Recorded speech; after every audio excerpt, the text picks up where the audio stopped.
اس وقت ملک ایک ہیجان کی کیفیت میں مبتلا ہے۔ ہر گزرتا لمحہ عمران خان کی مقبولیت میں اضافہ کر رہا ہے۔ وہ عمران خان جس کی اقتدار کی اس جنگ میں شکست صرف چند روز پہلے تک 100% یقینی تھی، وہ عمران خان اس کھیل میں پوری قوت سے لوٹ آیا ہے۔ عوام تیزی سے ان کے مظلومیت کے بیانیے کو قبول کرتے نظر آ رہے ہیں۔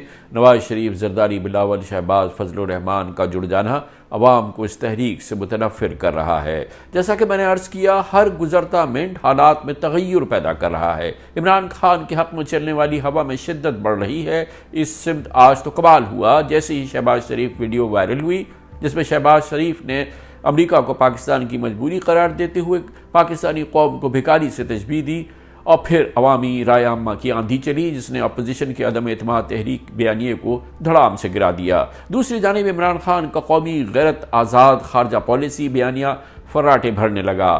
آج کے ہی دن عمران خان کے بین الاقوامی سازش آزاد خارجہ پالیسی کو جو بیانیہ ہے اس کو اچانک بڑی مدد ملی جب آرمی چیف جنرل باجوہ کی روس کے یوکرین پر حملے کے حوالے سے تقریر سوشل میڈیا پر وائرل ہو گئی۔ مجموعی طور پر ایک خطرناک صورتحال جنم لے چکی ہے۔ عمران خان نے عوام کو کل احتجاج کی کال دے دی ہے۔ اس کے علاوہ وہ جلد اپنا ترپ کا پتہ بھی کھیلنے والے ہیں جو تحریک عدم اعتماد کو جو کہ کل ہوگی بڑی حد تک غیر مؤثر بنا دے گا۔ ایک ہی حل نواز، زرداری، فضل الرحمان، اتحاد عمران خان کی فوری الیکشن کی ہے تجویز، اس کو مان لیں اور چند گھنٹوں پہ اس پہ عمل ہو۔ یہ طویل آئینی، سیاسی اور بہت ہی خدا نخواستہ پرتشدد ٹکراؤ سے روکنے کا واحد راستہ ہے۔